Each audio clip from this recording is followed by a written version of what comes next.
Yep. There we go. Hello, folks. Happy Monday.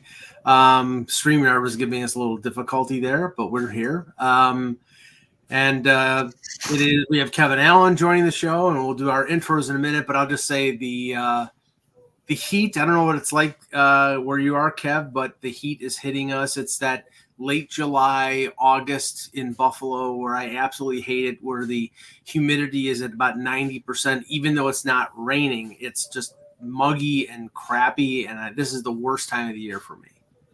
Yeah, I mean, I'm at my lake house, and even though we're, usually we don't turn the air on very often at the lake house, we've got it on today because of the humidity. We just had a thunderstorm just blow through here, quickie, 20-minute job. But it's warm here as well, no doubt about it.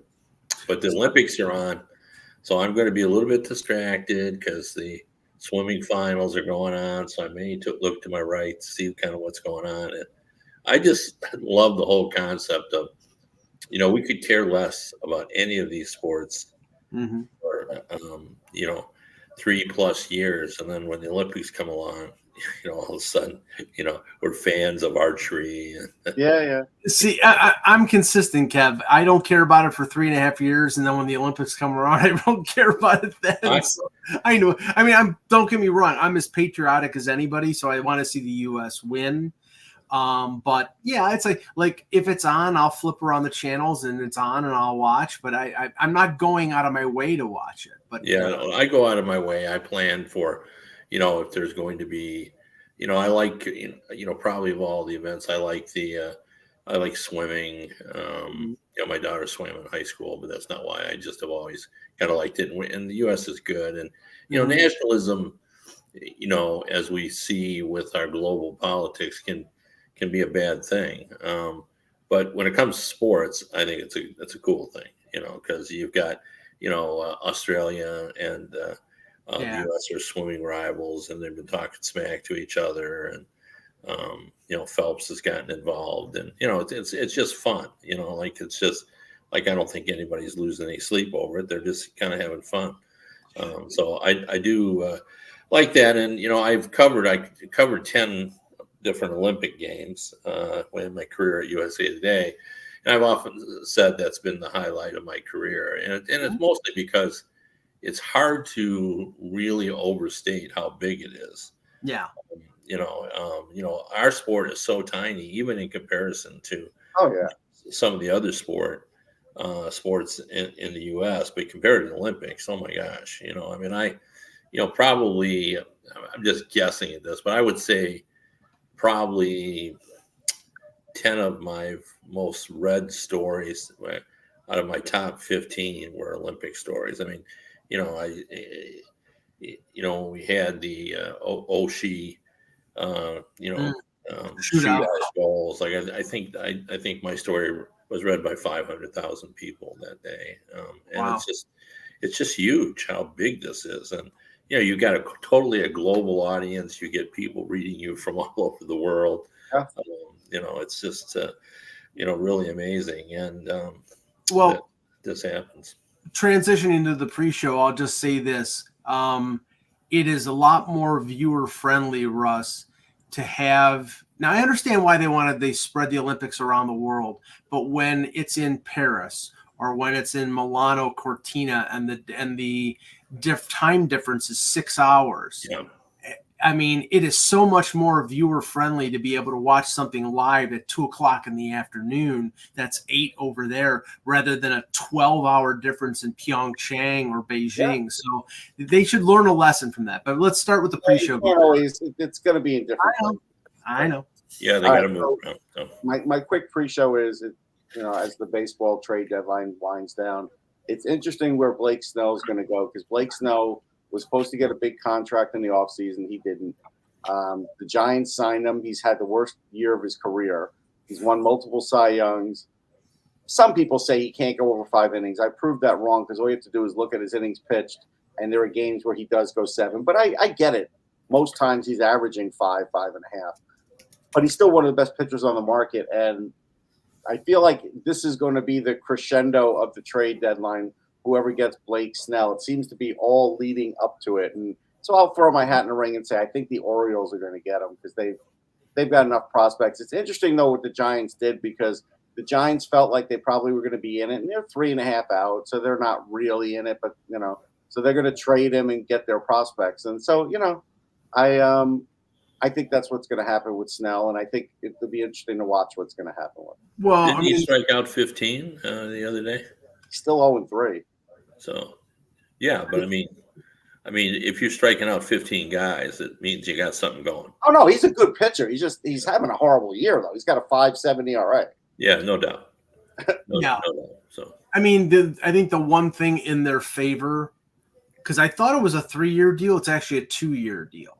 So a team trading firm is not on the hook for a long term. And with his injury history, I know he's won 2 Cy Youngs, but with his injury history, that would scare a lot of teams away. Yeah, I'll just say this: anytime there's any player like that, I think the Dodgers are going to get him because the Dodgers have no rotation right now. I mean, Buehler's out, Kershaw is out, Gonsolin is out, May is out. But they're still there, and they got Ohtani. So yeah, but the Orioles have more prospects. No, they do. Don't get me wrong, but the Orioles just got themselves a starter, and they expect some of their other starters to come back. Now, if they want to trade Jackson Holiday, be my guest. I mean, fine. They're not doing that. I know, of course. All right, let's start the show. Hello, Hockey World. Today is Monday, July 29th. 2024. I'm Russ Cohen from Sportsology.com and NHLDraftBuzz.com. I'm Kevin Allen from Detroit Hockey Now. And I'm Michael Agello, and this is the Hockey Buzzcast here on HockeyBuzz.com. Well, we actually, for a hot, muggy day in late July, we had some news today. 2 contract signings. One we were sort of expecting because it was arbitration, and usually, Kev, the teams settle before the arbitrator or come out with an extension. We saw that with Ukko-Pekka Luukkonen and the Sabres. They signed a 5-year deal last week, and now Martin Necas, who there was a lot of speculation about him being traded. He now signs a 2-year deal at $6.5 million, Russ? Yeah. And the thing that I looked at was that it wasn't a 1-year deal. It was a 2-year deal, and that walks him right to unrestricted free agency. Yeah. Yeah, and the number is right where the comparable projections were for it. It's like right on the money, Yeah. So, they obviously looked at the comparables. And because he had arbitration, that's where you kind of have to go anyway. I mean, the thing about arbitration, it's really not designed for teams or for players or teams to actually go there. It's designed to bring the 2 sides together, and they did that, and they both sort of knew where it was going to be headed, so they just went there on their own. But I think this is a good deal for Carolina as well because they really are close enough to where they can't afford to lose top players, and he was really kind of coming on for them. He's an important part of their offense, and they lost Teravainen as well, and they weren't able to. I think they really thought at one point they were going to get Gunsel, and that didn't happen. So it became crucial, I think, for them to have that, and you can worry about later. They got 2 years to sort of figure it out, and who knows? I mean, it was really the problem was all about power play time. If you believe Rod Brendamore, and I believe him, that he's not a guy that would come out and make stuff up. So if it's really about power play time, I would assume he'll get more power play time as you move forward, and then. Who knows? They can, re-sign him to a longer-term deal. Yeah, I think this is all about retaining the asset because they needed to, like you said, because they definitely lost scoring. But, we get the impression they don't love him, and I get the impression they don't love him, and I get the impression he's sort of fit into Brindamore's system as much as he can. He's not really a Brindamore kind of guy. He's not a center for them, right? He might be a center for somebody else, but he's not a center for them. And honestly, even his minutes, and that's what I look at. 2 years ago when he had the 71 points, he played 18 and a half minutes. Now he's playing 17.21. So a minute down a game. So it's more than power play. Like if he got more opportunity, he'd get more points, but he's not allowed to be on the ice if he's if he's not good defensively. So they're going to eventually trade him because hold on, he could get 75 points anywhere, but he can't play in a harsh defensive system like that because he's just not good defensively. Well, he may get more minutes now with Teravainen gone, with some of the other players gone. I mean, if he doesn't, you're right. I mean, this year's minutes reflected the fact that he wasn't playing on the power play. I mean, that was exactly it. Like, he was getting him a minute on the power play before, and he didn't get it this year. For whatever the reason, sometimes it's a carrot and stick. Rod Brindamore says, look, if you're not going to do what I want away from the puck, then I'm not going to reward you with power play time. I mean, he had 8 power play goals. I mean, that's not bad.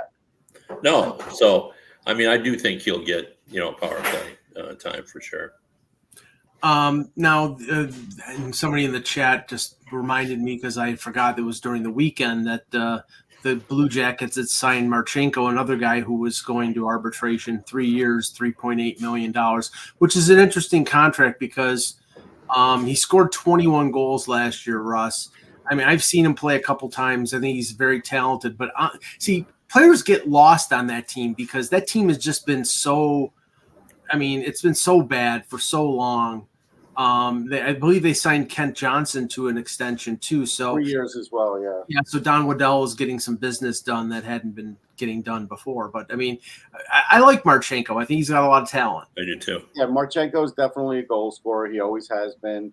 I think giving both of these guys 3-year contracts is a good move by Waddell because they didn't always do that in Columbus. They didn't always give 3 years to guys when they could give 2 and worry about it later. So this shows some aggressiveness, and at least it's starting to give them a little bit of a core, and then that's the big thing there. But, they obviously need to have a good season here, and Patrick Laine is going to be a big key to it. Kev, I don't know how you feel about it. I said the other day, I feel like he should start the year with them, and if he starts off hot, great, then you could trade him on a high asset. But I don't think if you just trade him what he is right now, I don't think his value is as high as it could be. I missed the beginning. There was a Laine. You're talking Laine. Yeah. Yeah, it is going to be interesting. They're not giving them away. The Athletic, Aaron Porcelain, who is really wired in, said they've changed their perspective now because they have acquired some players and they've signed some players. They're now thinking that would be acceptable for them. They initially wanted to trade them for a player for their roster, but now they're thinking more of draft picks and prospects, but prospects that are a little closer to, we already know what they are as opposed to guessing, what they are. But I see the logic to what you're saying, Russ. I mean, you have a better handle of it and easier to trade him if he came out. There's also a new coach. What if he works out? Yeah, that's right. So, ironically, that's the same model that Pittsburgh followed when they traded Gensel. They wanted prospects closer to what they thought that they were, and guys who were a little older who could step into the NHL. I mean, Columbus has got a lot of talented youngsters. I think right now, I almost get the feeling they want to wash their hands of the Laine situation. They just want to move them on. They do. I think you're right. I think they do, but I think it's a bad time to do it because not a lot of teams have money. You're going to be, again, you're going to have to find a team where there's probably 3 or 4 that have money that could take them. If they're not getting a roster player right now, and it's going to be a roster player in the future. I mean, how many years is Columbus going to wait to actually be a good team again? Like, it's just they can't afford to wait much longer. I know their fans have been patient, but there's going to be a point where they just get tired of it. Well, I mean, that's Russ. Let me ask you this. I mean, because I could be wrong in this because it's just a feeling I have more than that I've heard people talking about this. But they've drafted early in the draft and got some pretty high prospects. Yet it just feels like those guys have been a little bit slower to develop than they expected. We talked about Jiricek for sure. David Jiricek is not developed. David Jiricek was another one I was going to bring up. Ken Johnson as well. Yeah, Johnson. That's fair. And that happens. That happens. Santilli would have been really good this year had he played a full season. So he was. Yeah. You're right. He's the exception to the rule, I think. You're right. Yeah, he is. But still, and Matejchuk is getting close too. So they do have guys. But the point is, it's like there has to be a point where you say, and like you said, maybe they're going to get a player a year away. But even if they play this year and they're picking in the top 5 again, there is a point where fans are just, they're going to get tired of that, no matter how good the draft is, because that guy's going to take another 3-4 years. Goudreau's contract's getting eaten up, whether he's playing well for them or not, and they're spinning their wheels right now. I hate to say this but it's eerily similar. Again, I know this because I follow the team for most of my youth. I get the feel with Columbus that they're sort of like the Leafs of the 80s, where they have all these top draft picks and they put them right into the NHL right away. And sometimes that's not good for development. Sometimes it's good to play an extra year in junior, another year in the AHL. They put Cole Sillinger into the NHL as an 18-year-old. They put all these guys in there right away. Some of them swim, some of them sink. And the feeling I get about the Blue Jackets is they're a talented group of individuals, and they're not a team that has sort of molded itself. And that's what happened with the Leafs. Yeah, Sillinger's 21. Yeah, that's an interesting subject to talk about, because I don't think there is any right answer on these. I think it has to do with where your team is in terms of being able to sell tickets, where it is in terms of what your owner thinks about, the financial aspects of it. Because, and I think a lot of it has to do with each individual player. Like right now, the Red Wings fan base, some of them, want Yzerman to continue to keep his guys down in Grand Rapids and make them, as Ken Holland used to say, overripe. And other people say, well, why aren't these guys up? Why wasn't Marco Kasper, up last year if you think he's, ready to play? And Yzerman does not believe in setting aside roster spots for younger players. So, that causes issues as well. Like he created some spots, not necessarily for younger players, but those younger players are going to fill them for this year. But there's only 3 of them, so there's not room for Kasper again this year. There's not room for Mazur if they think he's ready. I still fall on that side rather than the other side, because I was saying Sillinger has played 220 games and he's 21 years old. Now, I do think he's going to have a good year this year. He had 32 points last year, and I think that second year was tough on him because he was rushed too much. Mm-hmm. And I think maturity-wise, he's going to be better this year. But, I mean, they have Gavin Brindley, who they gave a game to last year, who's definitely a rising star. But he needs to play a full season in the AHL, or at least 3/4 of a season in the AHL. And they have to go that route. They have guys that are close, Matejchuk too, but they can't just rush them in. But still, for this year, if I'm trading Line, I got to get a roster player. I don't understand why they would just want futures. But let's just say this, because the teams that have been mentioned, and we've heard Chicago, we've heard Montreal, we've heard the Islanders when it came to Line A, and that would make sense for the Islanders because they need scoring. But if it's the Islanders, they might get a player back, Russ. I think we were joking about, hey, Pajot back to Columbus. That might not be bad for Columbus because Pajot is at least a useful player. Something, that wouldn't be terrible. And, because even this year I looked at, I liked what Columbus did in the draft with Lindstrom and Elick, and Tanner Hendricks can play a little bit. So I think they actually had another good draft. It's just now they're at that spot where some of this has to start gelling. So maybe Pajot is a guy that could help some of those other younger centers that they have.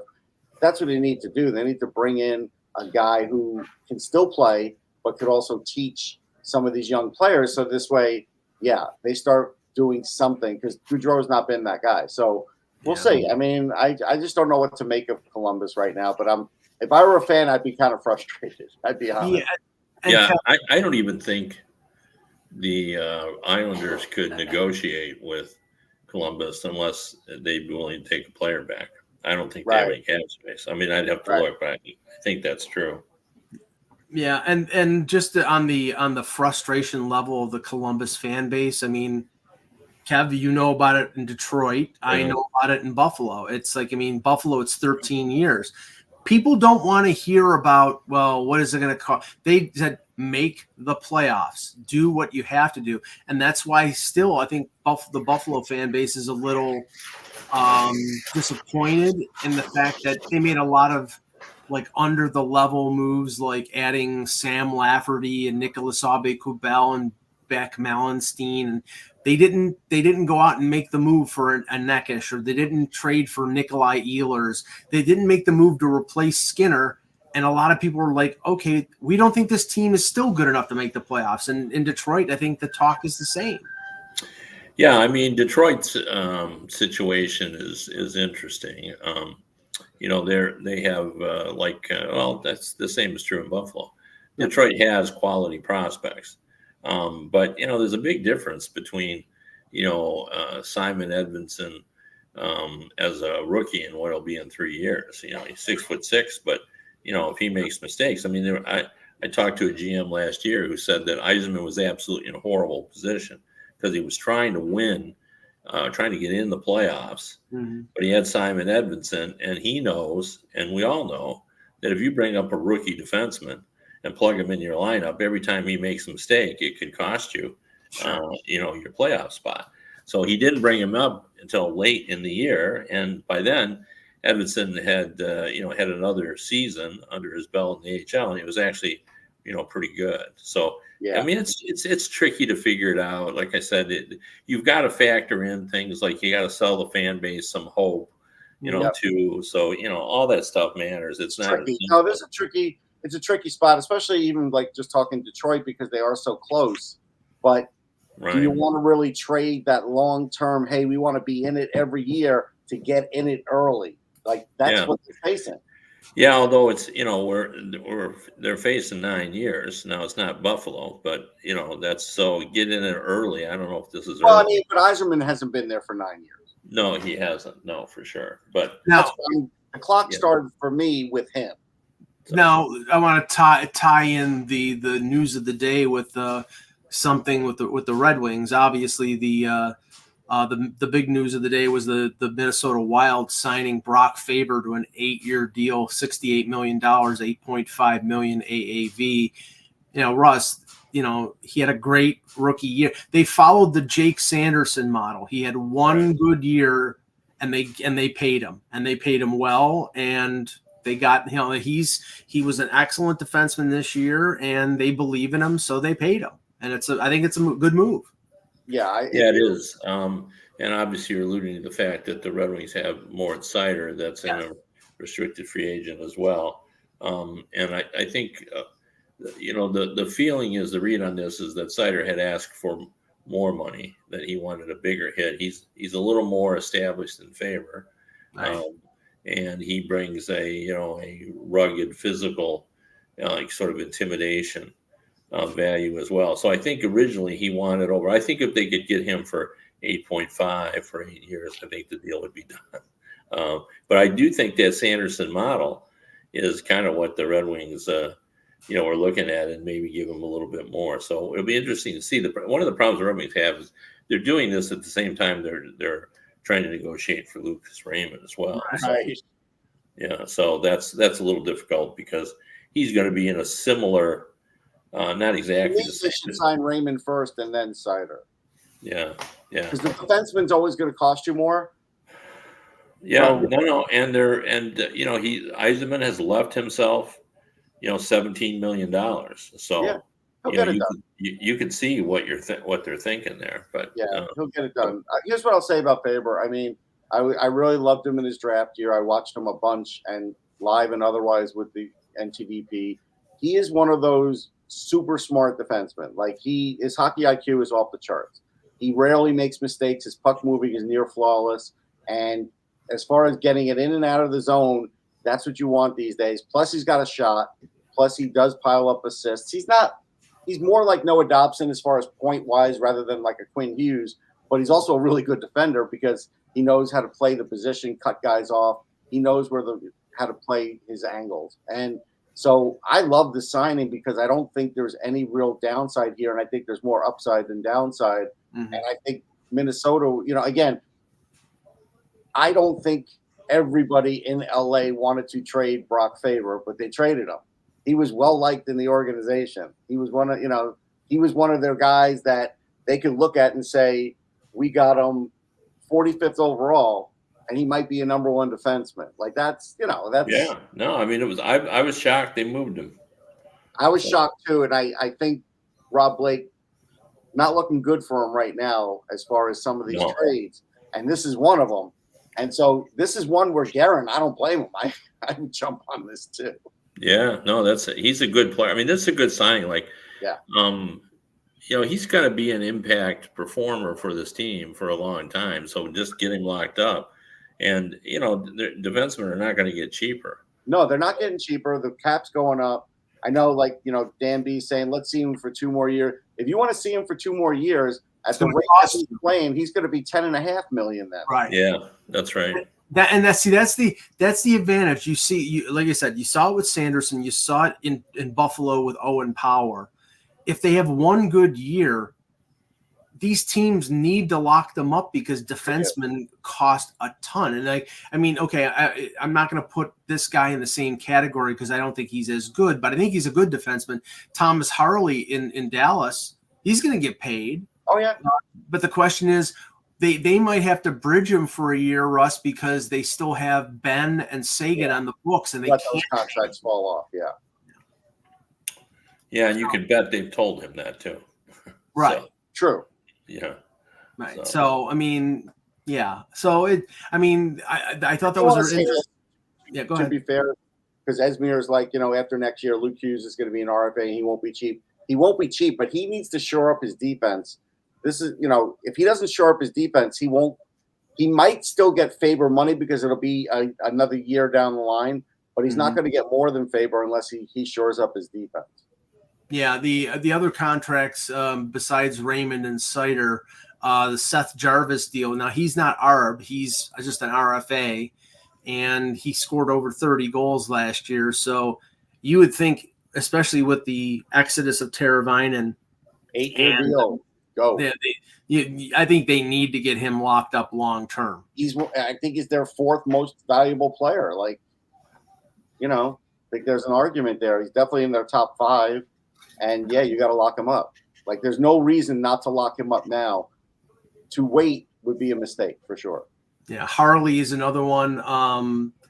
Now, then you get into the ones where, obviously, I think that more than likely these players are going to get signed to short-term deals, but there's a question about whether they're good fits with their current organizations, like Cole Perfetti in Winnipeg. It just seems like right now, not to say he would benefit from a change of scenery, Russ, but it hasn't been seamless for him. No, he was having a pretty good year. Again, he is a really smart player. He's not a superstar or anything, and he's not a 6-footer either. I still think there's more upside with him. He had 38 points. 19-19 is pretty good. Mm-hmm. I think he could still get in 55. I think that's what we're looking at, maybe 60 with Perfetti. I think, though, the fact that they're going to lose McGroarty, that they need to keep Perfetti. Because they can't afford to shed young talent and hope they don't break out somewhere else. And McGroarty, what are they going to get for him? A 3rd-round pick? Maybe. Probably a 4th or a 5th. Well, it depends. They're getting more than a 3rd-round pick. Yeah, I don't know about that. Everybody knows he's not going to sign there. What could you get? Well, Russ, they can bet he's getting more than a 3rd-round pick. pick. They can trade him to a team that he will sign with, and then that's where they get. He says he will, but he might not say he will. He might do it an Adam Fox, and then it's I'm not. If I'm a GM, I'm not giving you a 2nd-round pick unless he says he's coming here. So that's why I say a 3rd. But did Adam Fox say he was going to sign with Carolina? No, but I told you, I heard stuff about a week before that there was a chance he was going to sign there, and obviously he wanted to go to the Rangers more, and he didn't. Right. But if he's going somewhere and he is not giving you the impression that he's willing to sign with your club, you can't give a second just to negotiate. I think that's crazy. Yeah. Now, a couple other names. Former Calder Trophy winner Matty Beniers is an RFA. Now, he had a bad year last year. It was not not it's understandable. Some of these players have sophomore slumps. I mean, but this is a good player. I mean, would Seattle be proactive to sign him to a 7 or 8 year deal because they would get him, at a better number, or would he maybe with Pat Brisson as his agent bet on himself? Bet on himself and sign a long-term deal now. Bet on himself and take a 1 or 2 year deal, and then hope you have a good year. That's what he's going to do. If I was him or Pat Brisson, I'd say let's sign a 1 year deal and see where we're at next year. Right. Right. And a couple years, we'll have a good year this year with a new coach and everything, and even a bad year was 37 points. He was at 57 his rookie year. He's probably going to get to the 75 mark. He'll bet on himself. Yeah, and a couple. Dawson Mercer scored 20 goals last year. He's a good player. I think he'll get paid. Although the Devils, used to have a lot of cap space. Now they don't have as much. Well, Brett cost them. Brett ate up some of the cap space, but they're going to have to pay him. It's not like the Devils are so flush. They're flush with defensive prospects. They're not necessarily flush with offensive prospects. But two names right now, lesser names. We've talked a lot about Peyton Krebs, Russ, in terms of interest from Philadelphia. I haven't heard a peep here about him and a contract. The Sabres have all the control. Nobody's going to offer sheet Peyton Krebs. So, it could be something that goes to training camp. And the same goes with Nick Robertson in Toronto. It's like, Toronto. Basically, Robertson came out and said, I don't want to play here anymore. Well, that's tough because when you're an RFA, nobody's going to offer sheet you. So it's like right. This is tough when a guy a guy has talent, and Robertson has talent, and so does Krebs, and they're asking Krebs, hey, be our agitator, and that's not his role. He may have punched out Sidney Crosby, but so what? Right. My whole thing is you got to at least make him a third liner and give him real minutes with players who can play, because there is offensive talent with Peyton Krebs and still pretty good speed. And even after the Achilles, he's got good speed. And it's like, you have to give him his chance. I just don't think he's getting that chance in Buffalo. So I do think some other team will reach out and get him. Robertson's an interesting one. Like I said, if I were Dallas, I would jump on it and just get him and put the Robertson brothers together and see what I could do with that, because I know that guy could score a little bit at the NHL level if he could stay healthy. He's proved it. He scored 15 goals last year, averaging 10 minutes a game. He can score. I mean, the question about Robertson was durability, and I think last year he stayed healthy. It was mostly just they didn't trust him defensively. Kev, he's one of these guys who's got top 6 offensive ability, but teams are scared of putting him. Sorry about that, Chan. Teams are scared of putting him out there in a top 6 role because defensively he's small and he's not particularly strong, so they feel like he's a liability there. But I think if you put him in a top 6 role, he's going to score 30 goals. But I don't know if Toronto ever will do that. No, I like him as a player. It's interesting. I don't love Peyton Krebs. Like I don't get the whole Peyton Krebs mystique. If you watched him in juniors, you'd get it. Like that's why there was a lot of talent there. Things happened to him in his career, and so sometimes guys need that chance somewhere else, and he's not getting that chance. That's why. Yeah, I mean, I remember when the trade happened, I talked to someone I really trust who said, "Oh yeah, wait till you see Peyton Krebs in Buffalo. Like this is such a steal." And I watched him in his first season, and I thought, I mean, he's a decent hockey player, but I just don't see. Like I think they're playing him the way he is playing. I don't think they're it's not they're misusing him. Like they did ask him to play in a 4th line energy role, and they put him with Kyle Oposo and Zemgus Girgensons, who couldn't throw a rock into Lake Ontario from Lakeshore Boulevard. So so it's Getting back to Robertson, though, I think there's something to be said too about keeping your stars happy, and getting your brother there. I mean, Robertson is the star of the Dallas Stars, and to have his brother there with him would be good. Plus, he's a decent player. Like I've seen a lot that excites me about Robertson, and so I'm with Mike. I would move heaven and earth try to make that deal. Yeah, if Toronto could get like a Nils Lundqvist or something like a defenseman that could help them in a deal, then they're not going to give him away. He's a talented kid. He had issues in terms of staying healthy, and last year he did. Jan, in terms of the free agents, the Lindgren, all these players with arbitration hearings seem to be signing before the arbitration hearing.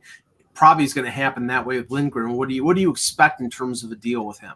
So obviously the ARB day is August 2nd is the proposed ARB day. I mean, I think the Rangers had to qualify him at 3.6 mil, I believe, if I remember correctly, based upon what he earned last year. I mean, I think he would like a longer term deal. Clearly, I'm hoping the Rangers, to a certain extent, learned their lesson with Girardi and don't give him too long of a deal, because I think body type wise and in terms of style of play, they're relatively similar. I do think Lindgren has a bit more offensive talent than Girardi had, based upon what we've seen.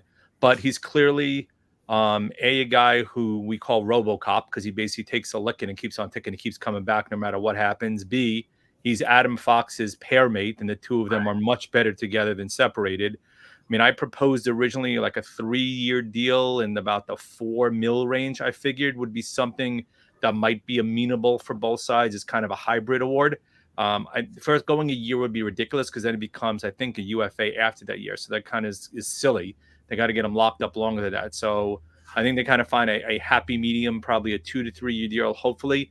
Probably in the 4-ish range is where I think they'll end up. And then clearly once that happens, within the next 48 hours, the Jacob Trouba buyout rumors will start all over again, because that's when the clock starts again. Not that I'm expecting to happen. I'm going to say you're going to see the 9,000 tweets that come out saying that the buyout window is open again. Here's what I would say. I mean, everybody could see Lindgren's importance to the team.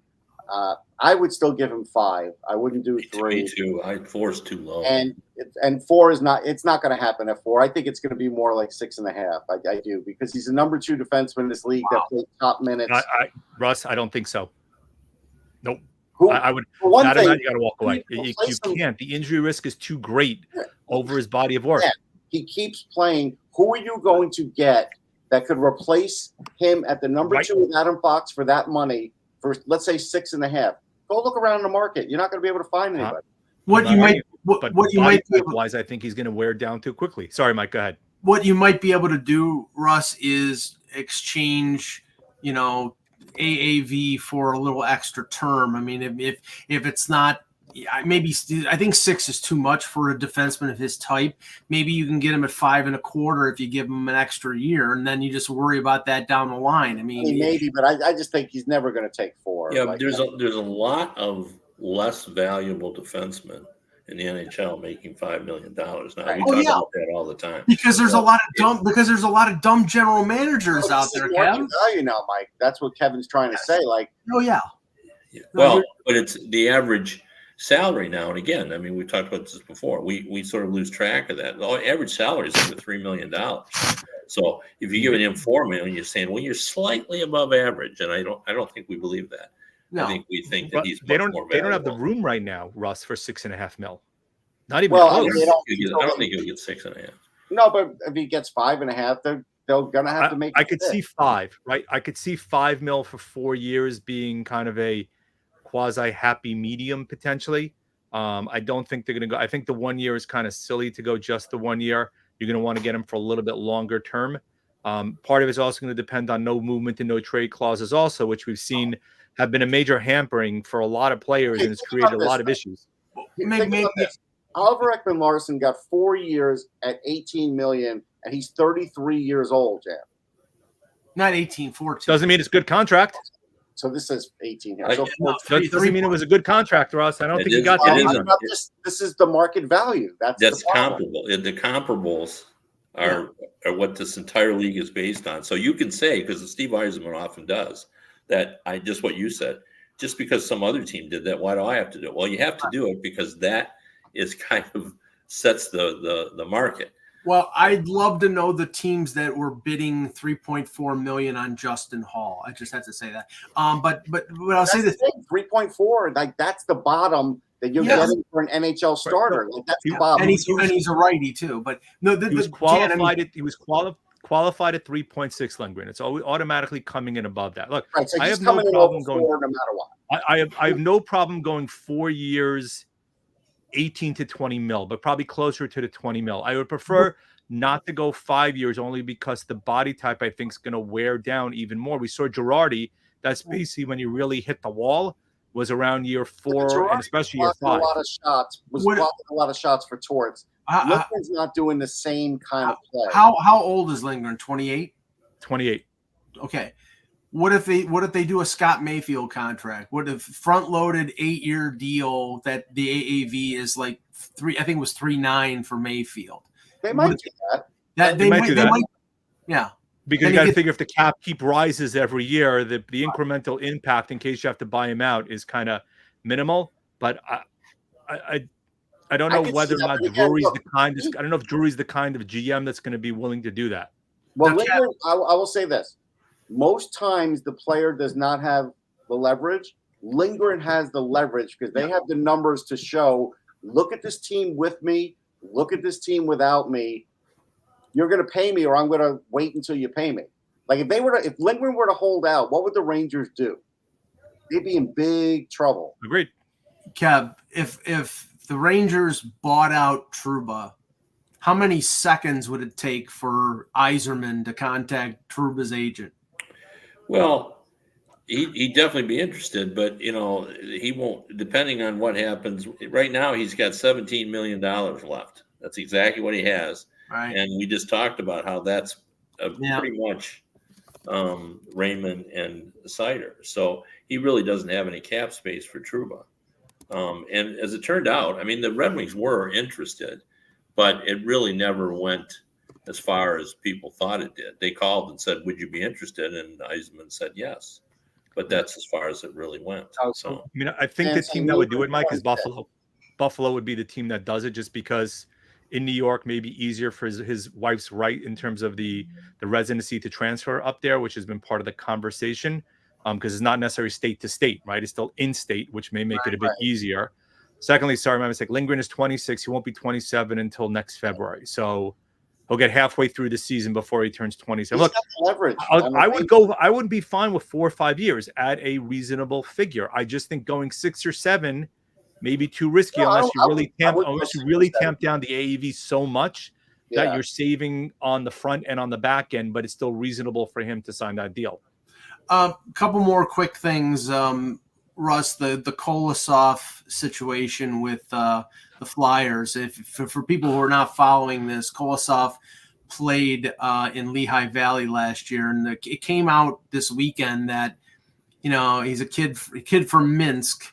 And they put him up in a nice hotel, but he was by himself basically, and he got homesick. And there was nobody else there. He had challenged with the English language, and now it's the option of playing for Dynamo Minsk in the KHL or going to play in Lehigh again. And it sounds like he's going to play in Minsk.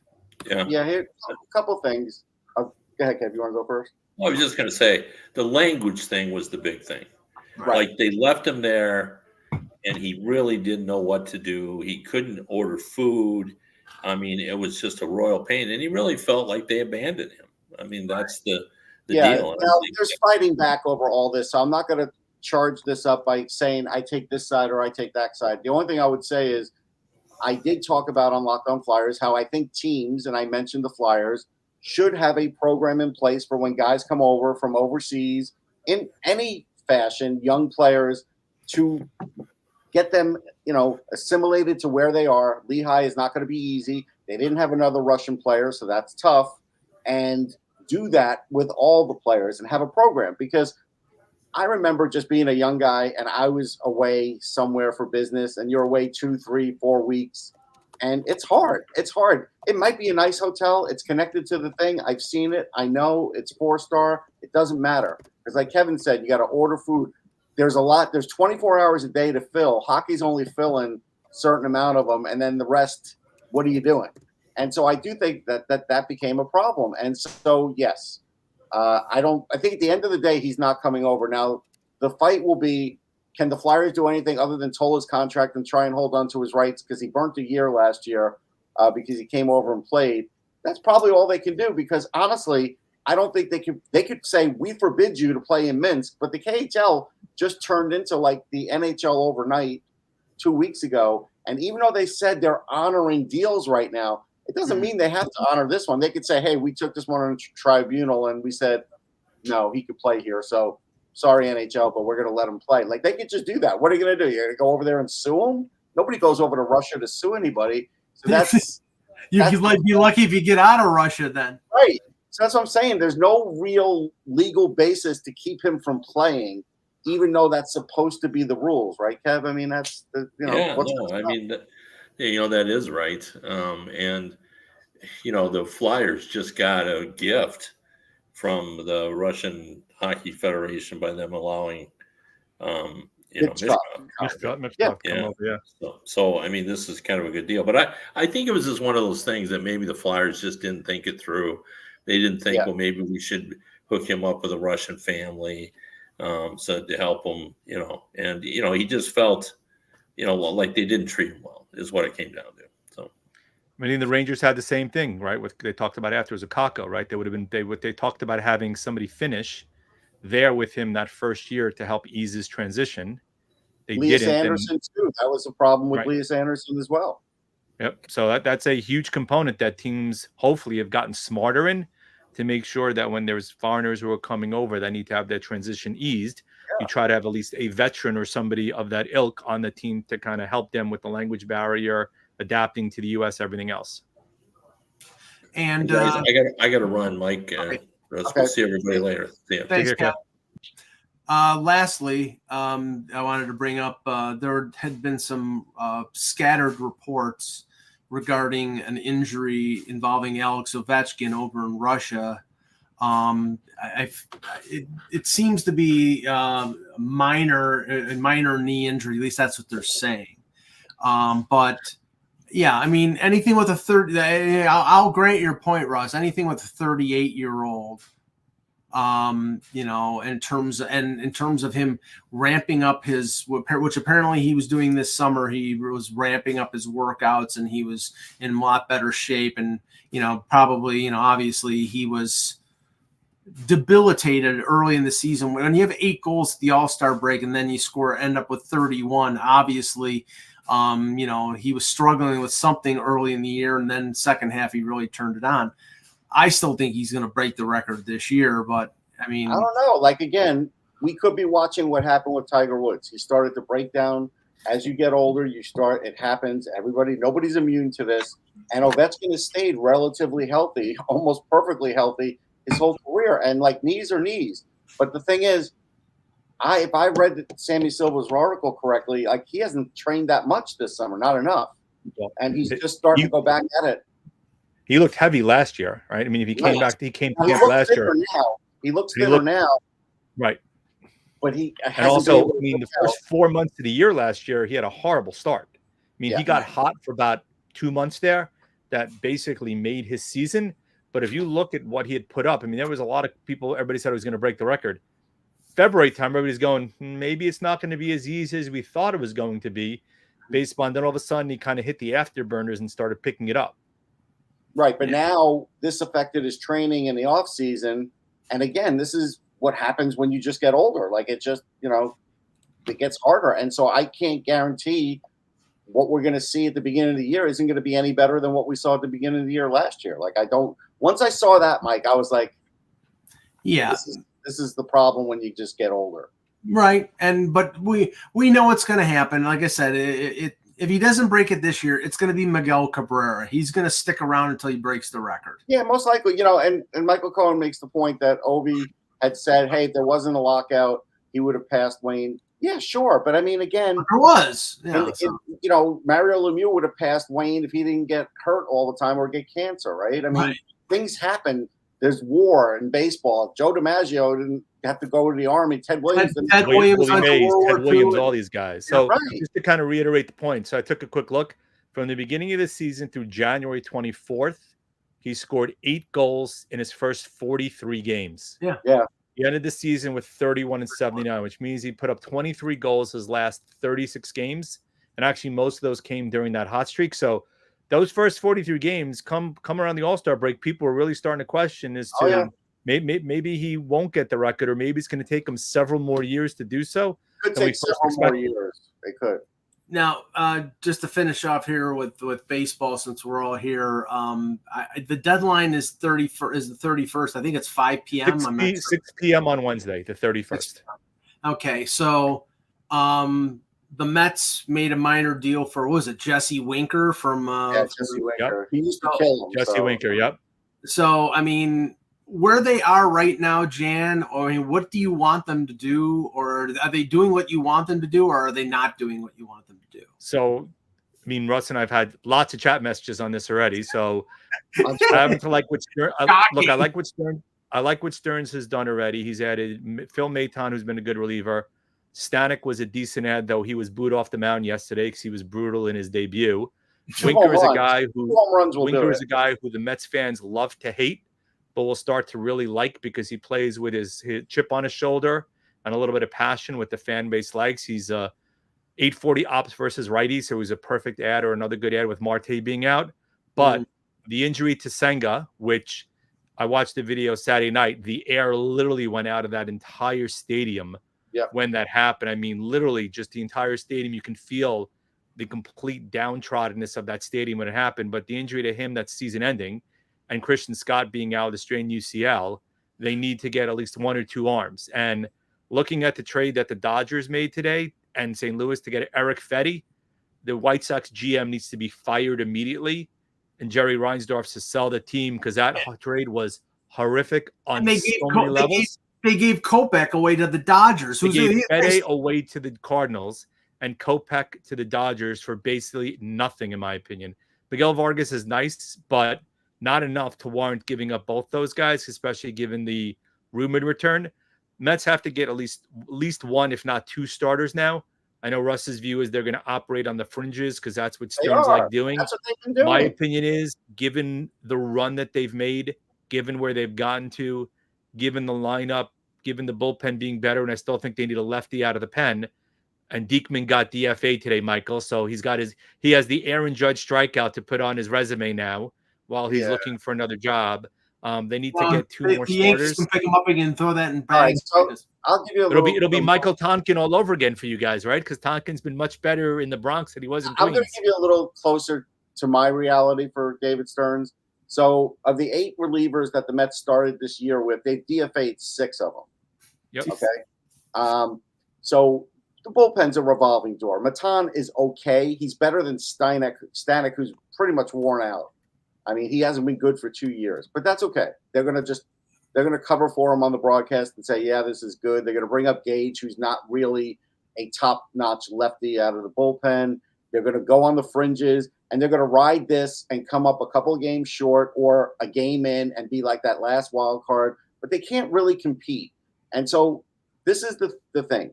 David Stern is going to ride this, and he didn't play it this way with the fans, but he basically is going to ride this like, hey, we did all these moves. We almost made it, or we made it. And if they almost made it, he'll be like, well, we're on our plan. You know, this is our plan to keep rebuilding. And it's like he's playing both ends of it. It's a dangerous game in New York because he could easily trade a good prospect now to get a pitcher, like Jan said, at least one good starter with a couple of years on him, 2 or 3 years. So it's not like you're just throwing a prospect away, but he's not going to do it. Russ, I'll give you those 3 names and ask you what the common thread is between Christian Scott, Sterling Marte, and Kodai Senga. They're all on our fantasy. They're all out for and they're all out.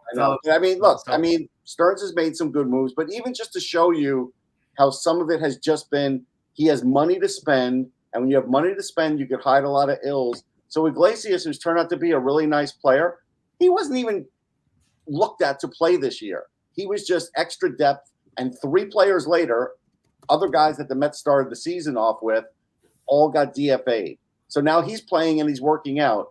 But the only reason any of this is working is because the Mets have some money to burn, but they didn't want to go over a certain budget this year. And so it's like, basically they're But just treading water. that's the reason why I wanted Fede, because he's got an extra year of service time left. No, I He get would have been good. He would have been good in Queens after being in Chicago.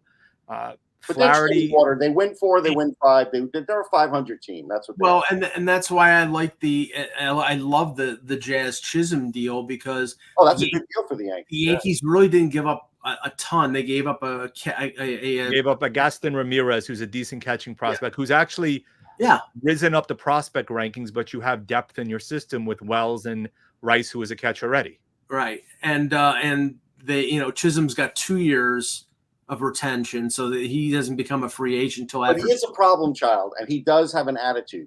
He does. Yeah. I mean, I don't foresee that as a problem. I mean, right now I don't foresee it as a problem. It could happen down the line. But, I know that a lot of Yankees fans right now are saying, well, your bullpen is terrible. Russ and I saw a Bison's game against Scranton Wilkes-Barre. 3 of the relievers are down there. They're just basically getting their arms stronger. Yeah. I think they may not make another move for a reliever because the price is out there for, what was it, Carlos Estevez? I mean, the prices are ridiculous. Philly overpaid for an expiring asset, but Philly's view is we're that close. Right. We've got a great team. We're willing to overpay to get a guy who either is our ninth inning guy or an eighth inning stud. Yeah. So Wednesday at 6 p.m. So we'll have a show before then, and I'm sure we'll probably remember, Mike, Billy Martin didn't think Ed Whitson was a problem when he first signed him either, but you know how it could work out. Sonny Gray was a great pitcher everywhere except New York. Jonathan Papelbon in Philly was combustible. It just happens sometimes. Well, he was combustible in Boston too. It was just a different kind of combustible. Anyway, we'll be back on Wednesday with another edition of the Hockey Buzzcast. For the departed Kevin Allen, for Jan Levine, for Russ Cohen, I'm Michael Agello. Thank you for watching, and remember, without the buzz, it's just hockey.